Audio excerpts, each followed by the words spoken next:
Now, coming towards the end of the session, I bring to you the comparison slide between Prince2 and PMBOK. If you see, Prince2 is a series of management processes defining what must be done, when, and how it must be done, and by whom over the life of a project. Whereas PMBOK describes core practices and a wider range of techniques that can be applied to manage a project. Prince2 is an integrated set of processes and themes.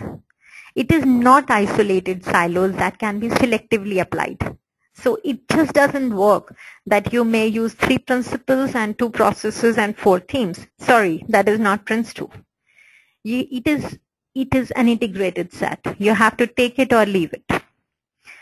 Whereas in PMBOK, each topic area can be referred to in isolation of others.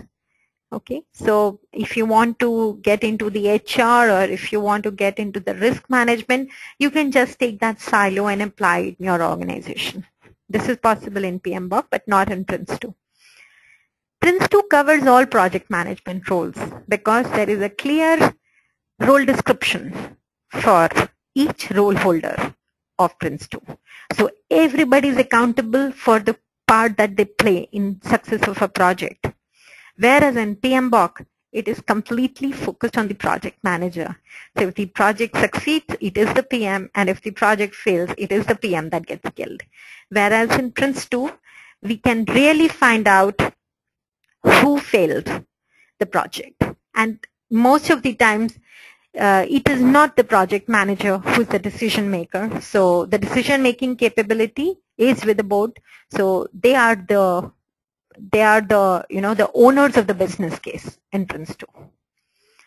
Then specialist techniques and detailed techniques are not elaborated in the framework itself due to the generic nature. In PMBOK, detailed techniques like earned value analysis, cost benefit, top-down and the bottom-up estimation, and various other techniques are well elaborated and are part of the framework. That makes though the system quite complicated and very difficult to memorize because it's a lot of work to memorize all the techniques. On the other hand, Prince2 is very English-like. It's a lot of common sense, use of English language, and knocking the right people at the right time.